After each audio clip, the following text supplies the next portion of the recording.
le tribunal de la télé avec la masterclass VGS Télévision, la formation audiovisuelle pour bosser à la télé.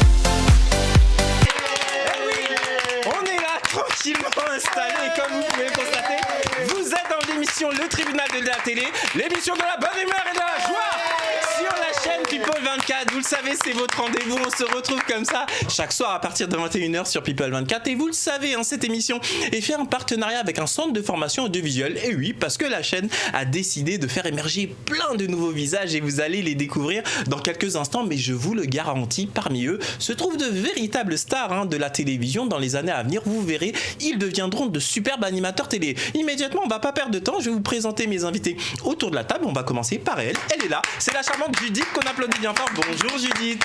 Comment ça va ? Ça va super. Alors Judith, les vacances sont terminées. Qu'est-ce que vous avez fait d'ailleurs cet été ? Je suis partie en Grèce avec ma famille. Ah, excellent. Et comment dire, vous êtes resté combien de temps ? Je suis partie 3 semaines. Franchement, 3 semaines en Grèce. Non, mais elle s'emmerde pas, notre amie Judith.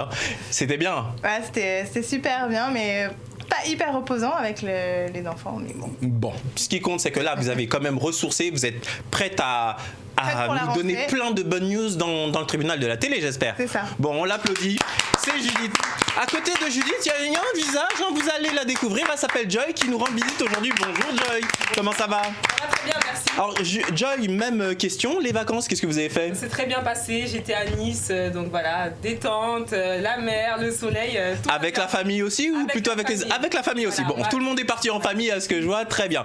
Prête à attaquer la rentrée, tout va bien. Oui, bien ressourcée, donc ça va. Super. Joy, qu'est-ce que vous faites dans la vie ? Dans la vie, je travaille dans le recrutement. D'accord. Donc voilà. Eh bien quoi, dans le recrutement, ça s'applaudit, ça s'applaudit. Attention Joy à bien parler proche de votre micro, qu'on vous entende très bien. De l'autre côté de la table, elle est là, c'est la charmante Laïla qu'on applaudit bien fort. Bonjour Laïla. Bonjour Kevin. Laïla, comment se sont passées les vacances ? Plutôt bien, je suis restée ici. Oui. Mais je pars dans quelques jours. Ah d'accord, vous envisagez de partir où ? Vous envisagez de partir où ?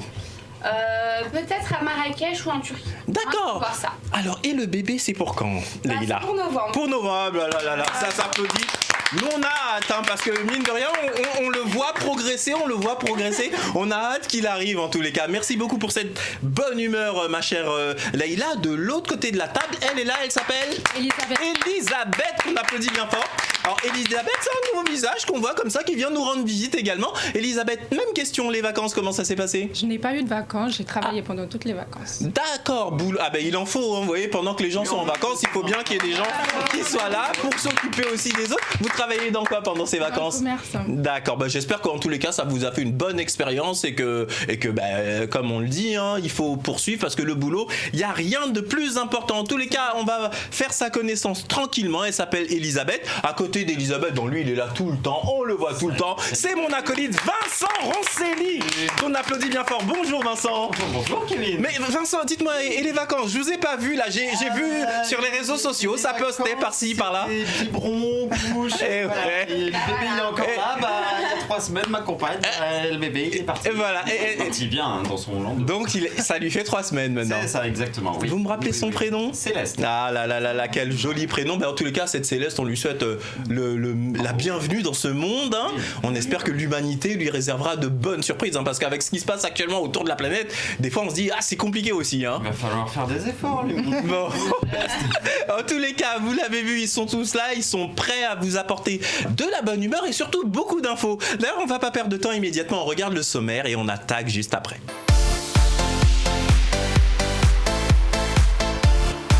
Aujourd'hui, dans le tribunal de la télé, nous allons parler des faits suivants. Les méfaits de la cigarette électronique. Différentes enquêtes laissent à croire que la cigarette électronique n'est pas aussi bonne que l'on pourrait penser pour la santé. On en parle dans un instant, Vincent vous expliquera tout ça. L'influenceuse Coucou les Girls lance un message contre les féminicides. Dans quelques instants, Judith va nous expliquer de quoi il s'agit exactement. Le mariage de Jennifer, et oui, la chanteuse s'est mariée il y a quelques jours, Leïla va tout nous expliquer dans un instant. Et enfin, Nicki Minaj, la célèbre star de l'R&B mondial, va arrêter sa carrière pour se consacrer à sa vie de famille. Elisabeth va tout nous expliquer dans quelques instants. Bonne émission!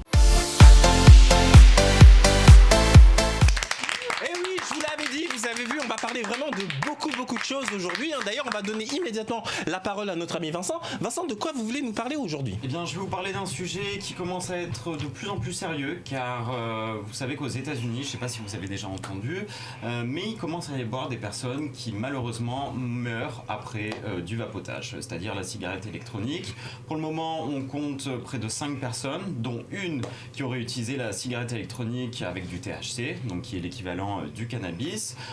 Toutes ces personnes qui sont mortes, on a retrouvé du cétate de vitamine E dans leur corps, donc ça pourrait correspondre aux cigarettes électroniques. On ne sait pas bien encore si c'est ça ou pas, car ils regardent et ils font des recherches pour être bien sûr que ce soit bien le cas.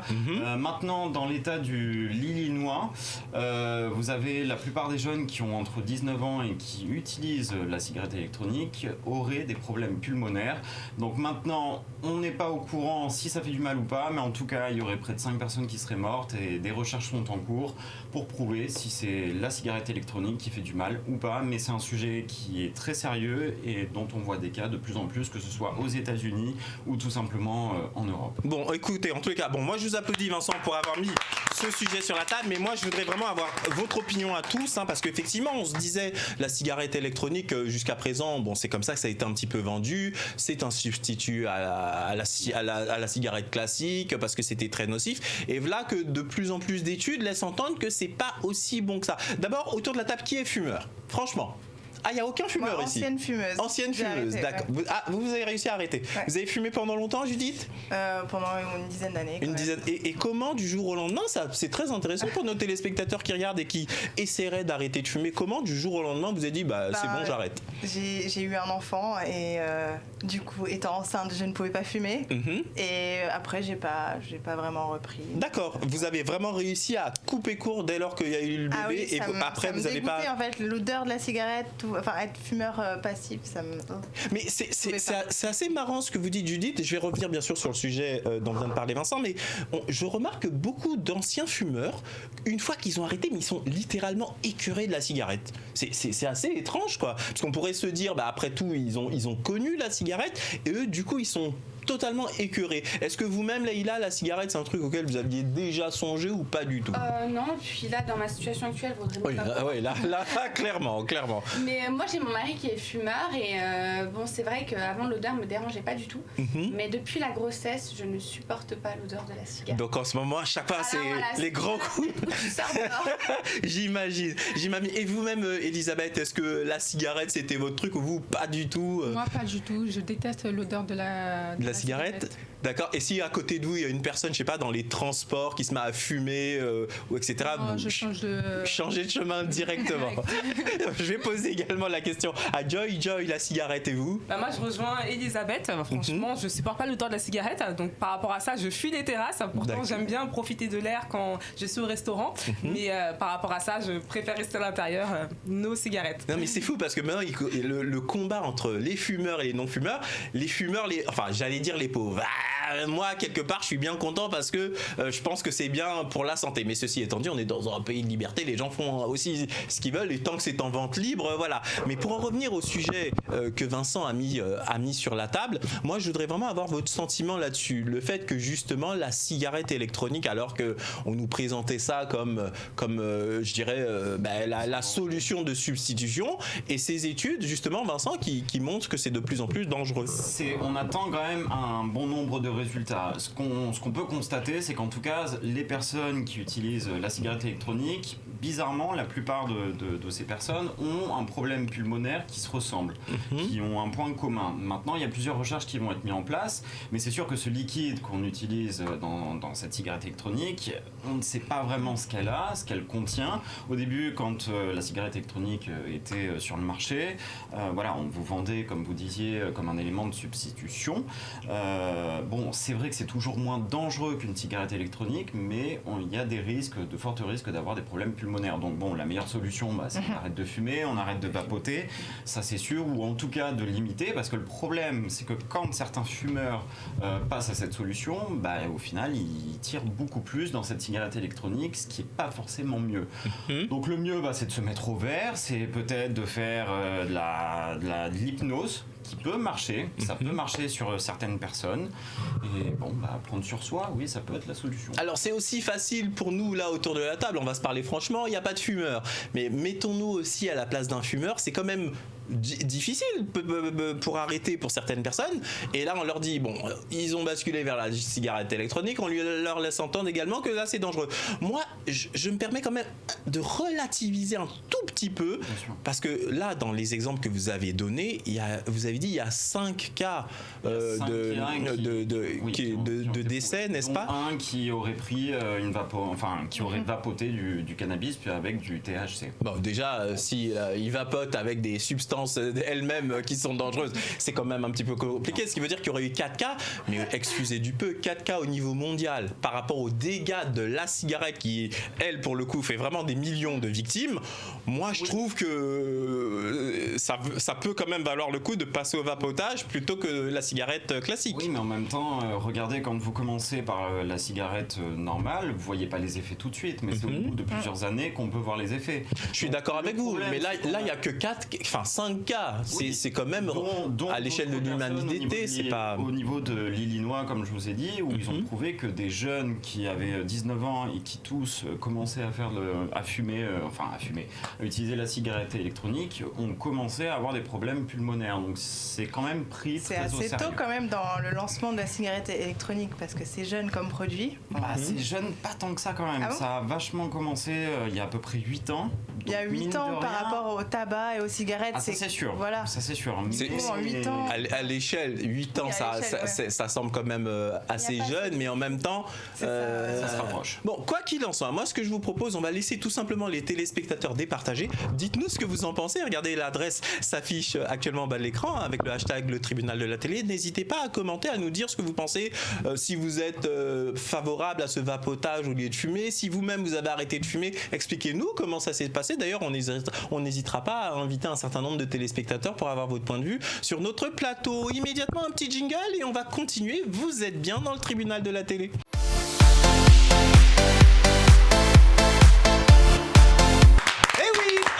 Tranquillement installé, vous êtes bien dans le tribunal de la télé, vous savez, c'est l'émission de la joie, de la bonne humeur sur People 24, et ils sont là autour de la table, tranquillement à vous donner pas mal d'informations. D'ailleurs, immédiatement, on va donner la parole à notre amie Judith. Judith, de quoi vous allez nous parler?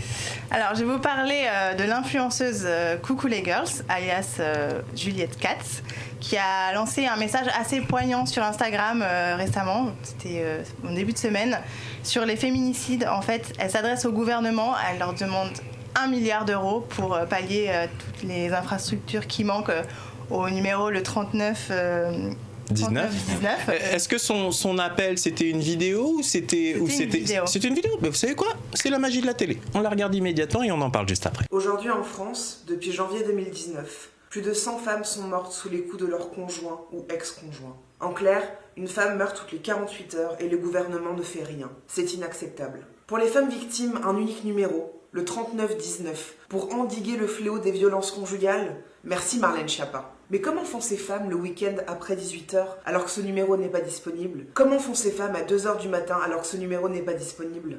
Même anonyme et gratuit, le 3919 ne suffit pas pour sauver des vies. Seuls les pouvoirs publics, la police, la justice et l'éducation peuvent mettre fin au cycle des violences. Pour rappel, ces femmes sont dans un danger constant. De ce fait, nous réclamons 1 milliard d'euros pour endiguer les violences faites aux femmes. 1 milliard, c'est vital, et c'est le minimum pour elles. Alors à partir du 3 septembre 2019, réclamons au gouvernement 1-3-0-3-0-3-0 pour un tribunal et des services de police uniques, pour traiter les violences en passant par un circuit court. Pour la formation des magistrats, des policiers, du service médical et des travailleurs sociaux. Pour la mise en place du bracelet électronique d'éloignement. Pour accompagner et protéger les victimes dans leur démarche. Pour que les agresseurs reçoivent des suivis médicaux. Mobilisons-nous toutes et tous pour réclamer 1 milliard d'euros à l'État. Oui, effectivement, on sent que, elle est marquée et qu'elle veut vraiment faire passer... quand même, 100 femmes qui meurent message. Depuis le début de l'année 2019, c'est quand même énorme. Une femme toutes les 48 heures. Il n'y a pas assez de structures qui sont mises en place pour aider les femmes qui sont vraiment dans une impasse. Alors, on a vu effectivement ces derniers temps le gouvernement qui a pris ce problème à bras-le-corps. Notamment, il y a eu, me semble-t-il, la semaine dernière, un Grenelle, me semble-t-il, ou une manifestation gouvernementale où ce sujet a vraiment été mis en avant. Et notamment, on parlait de la difficulté des forces de l'ordre lorsque une femme battue allait vers la police pour prendre en considération son témoignage et prendre son dépôt de plainte, etc. On s'est aperçu effectivement que certaines femmes avaient quelques difficultés à déposer plainte. Alors Vincent, nous sommes les deux hommes du plateau. Je vais vous donner la parole et ensuite je vais donner la parole à ces dames. Vous pensez quoi justement de cette prise de position de cette influenceuse et de manière plus générale de ce débat sur ces féminicides depuis le début de l'année, ce qui est colossal? Alors moi je suis toujours content quand on parle de ce type de sujet. On en parle de plus en plus, donc ça c'est bien parce que oui, comme tu dis, il y a quand même plusieurs morts chaque année au niveau des violences. Maintenant, le seul problème, et c'est là où ça m'inquiète, c'est qu'il peut y avoir des éléments et des moyens, mais tant qu'une femme ne se sentira pas vraiment en sécurité, ou aura comment dire, je m'exprime mal. Si, par exemple, une femme est mariée avec son compagnon depuis plusieurs années, elle va avoir du mal à aller porter plainte contre celui-ci, même s'il y a violence ou ce genre de choses, parce qu'il y aura toujours... Surtout s'il y a les enfants, etc. Voilà, c'est ce que vous voulez dire? La honte, même si on met les moyens, je pense que, je peux totalement me tromper, mais je pense que c'est la famille. À partir du moment où une personne de la famille ou en tout cas un ami commence à avoir des signes d'une femme battue ou ce genre de choses, je pense que ça serait plutôt à ces personnes-là en fait de contacter ce numéro ou en tout cas de faire un geste, parce qu'une femme battue va prendre beaucoup de temps à aller voir la police, à en parler, à se libérer, et je pense que c'est bien les moyens, mais est-ce que ça va être efficace? Moi j'ai un doute. Alors justement là, Vincent, c'était votre point de vue. On a la chance d'avoir 4 femmes autour de la table, donc on va leur poser la question. Je vais commencer par Elisabeth. Elisabeth, vous avez très certainement, comme tout le monde, entendu parler de ces 100 femmes qui sont mortes depuis le début de l'année. Comment vous l'avez vécu et quelles sont les solutions qui vous sembleraient judicieuses pour permettre à ces femmes d'être libérées, entre guillemets, et de pouvoir porter plainte, entre guillemets, la tête haute et non plus en ayant la peur que ça se retourne contre elles? Moi, je trouve ça triste. Après, parlez bien proche du micro, s'il vous plaît, Elisabeth. Moi, je trouve ça triste. Après, comme il a dit, elles ont beaucoup honte. Mais après, il y a la famille autour qui peut aussi les aider à ne plus avoir honte et à se battre aussi. D'accord. Est-ce que, dans le sens de ma question, en fait, moi, je voudrais simplement vous interroger, à savoir quelles sont les solutions qu'on pourrait trouver là-dedans. Leïla, vous en pensez quoi?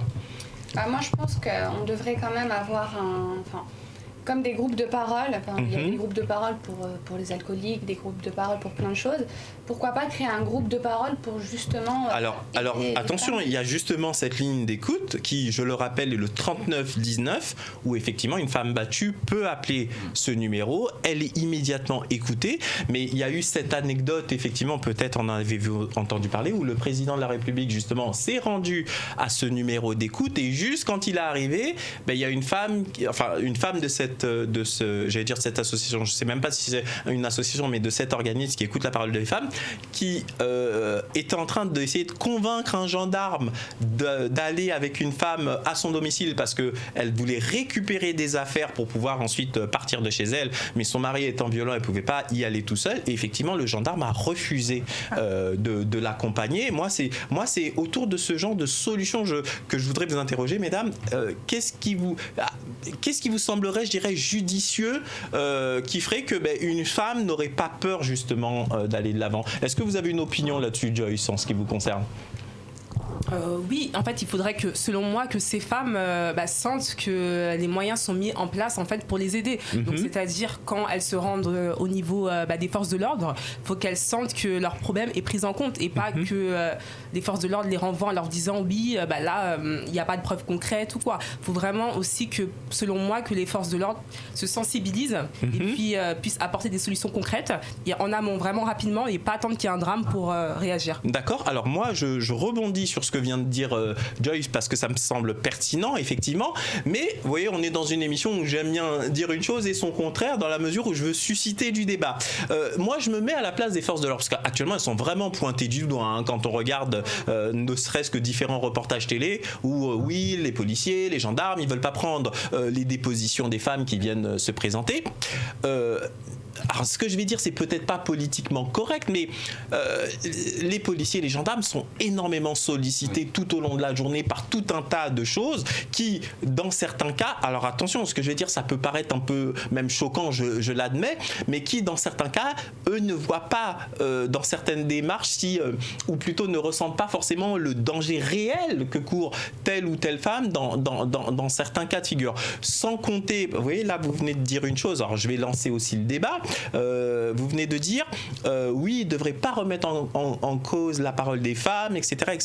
Mais ce que je vais dire, je sais que c'est pas politiquement correct, mais il y a aussi des femmes qui mentent des fois. Moi, je vais vous donner un exemple tout bête. On a vu dans certains cas de divorce et de garde d'enfants, des femmes qui sont allées accuser leur mari d'attouchement sexuel envers leurs enfants pour avoir la garde. Donc, et les policiers qui saisissent toutes ces plaintes-là, des fois aussi, vous voyez, eux, ils voient les réalités et ce qui n'est pas vrai. Donc, comment faire justement pour trouver ce juste milieu? Vincent, je vois que vous vouliez prendre la parole et ensuite ce sera Judith qui va rebondir. Attention, je précise que moi je dis ça pour susciter du débat, ça ne veut pas dire que je pense à telle ou telle solution, entendons-nous bien. Je suis d'accord sur ce que vous dites et bon, malheureusement il y a plus de femmes mortes qui meurent à cause des coups que les hommes, mais il y a aussi les hommes qu'on oublie aussi qui peuvent avoir des violences. Oui, des hommes battus, ça existe, voilà, ça existe aussi. Ça peut exister aussi, donc il peut y avoir ce retour-là. Bon, c'est sûr que maintenant, c'est plus les femmes, ça c'est sûr. Mais voilà, il faut pas oublier que c'est dans les deux sens. Et pour moi, je pense que ce qui est de l'ordre de la violence, pour moi, c'est toujours pareil, c'est l'école qui doit parler de ce genre de choses et qui doit valoriser notamment les femmes et essayer de comprendre les signes de la violence et à partir de quand on est une femme violentée et comment ça se passe. C'est toujours pareil pour moi, c'est dès l'école, il faut parler de ce genre de sujet, en tout cas faire comprendre aux enfants et c'est comme ça que je pense qu'on pourrait s'améliorer. Bon, maintenant, c'est mon opinion, mais voilà. D'accord, alors avant de donner la parole à Judith, moi je trouve que pour l'instant, vous n'avez pas répondu à la question, donc je vais faire appel aux téléspectateurs parce que je voudrais que les téléspectateurs tranchent ce débat. Quelle solution, vous mesdames, vous êtes des femmes, quelle solution vous semblerait appropriée pour qu'on inculque aux forces de l'ordre une manière de recevoir justement la parole des femmes? Quelle solution vous semblerait, je dirais, appropriée pour que quand une femme qui est réellement battue et se trouve dans ces situations, parce que un cas tout bête, c'est toujours la femme qui part du logement. Jusqu'à présent, c'est comme ça que ça se passait. Maintenant, effectivement, les juges, maintenant, ça commence à être un peu différent, où quand il y a un homme violent, c'est lui qu'on éloigne du domicile, ce qui est une bonne chose. Quand c'est prouvé et justifié, il n'y a pas de problème. Je vais vous redonner la parole, Vincent, mais juste avant, il y a Judith qui voulait dire un mot il y a un instant, et je voudrais l'entendre. Judith, je vous en prie. En fait, moi, je vais juste rejoindre ce que disait Coucou les girls. On manque de moyens, en fait. Je pense qu'il n'y a pas assez de moyens pour former les gens et pour... Alors quand vous dites former les gens, vous parlez des forces de l'ordre. Les forces de l'ordre, c'est-à-dire oui. les personnes dépositaires de l'autorité publique qui reçoivent les victimes en vue d'un dépôt de plainte. Les forces de l'ordre et aussi les hommes ou les femmes en général. Comme disait Vincent, c'est une question aussi d'éducation, que ce soit à l'école ou dans nos sociétés, qui fait défaut. Mais alors, moi j'aimerais, c'est un peu bizarre ce que je vais vous demander là, mais j'aimerais rentrer dans, vous parlez d'éducation, ça me semble fondamental, mais d'après vous, qu'est-ce qui fait que ces violences, parce que pour moi ce chiffre est juste horrible, c'est ahurissant, et l'année n'est même pas encore terminée, donc ça veut dire que là nous sommes au mois de septembre, ça veut dire que d'ici la fin de l'année, c'est parti pour qu'on atteigne au moins 160 ou quelque chose comme ça, donc le chiffre est ahurissant, mais un problème d'éducation, mais à quel niveau précisément? C'est-à-dire au niveau de la parité homme-femme par exemple, ou du rapport de domination qui peut être inculqué chez certaines personnes et qui en donc abusent. pour vous, la violence masculine, puisque elle vient des hommes, ça vient d'un rapport de domination où l'homme veut dominer la femme, et comme il n'arrive pas à la dominer, boum, il se sert de ses poings. Alors j'ai pas dit ça, mais non, mais moi je vous pose la question. Il y a un rapport de domination physique en tout cas, puisque à la fin la personne décède sur des coups, victime de coups et blessures sûrement. Donc je pense que oui, c'est ça qu'il y a problème d'éducation, enfin voilà. D'accord, en tous les cas votre message est passé, ma chère Judith, voilà, je cherchais le prénom. Vincent, en conclusion. En conclusion aussi, il faut savoir qu'une personne qui est violente, en général, ça se rapproche de sa famille, c'est-à-dire qu'on l'a violenté aussi quand il était enfant. Ça, dans la plupart des cas, on le retrouve. C'est vrai. Malheureusement, quand une personne a été violentée enfant, elle reproduit la même chose sur son enfant. C'est prouvé, les stats sont là. Bon, maintenant c'est toujours pareil, il faut trouver la solution.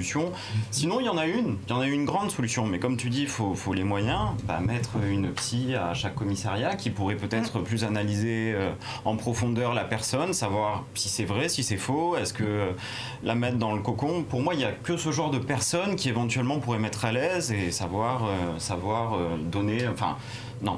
essayer de sortir la vérité de la personne qui a été battue et qui s'est présentée au commissariat, quoi. Pour moi, ça serait une solution. Mais bon, là, encore une fois, on parle de moyens et...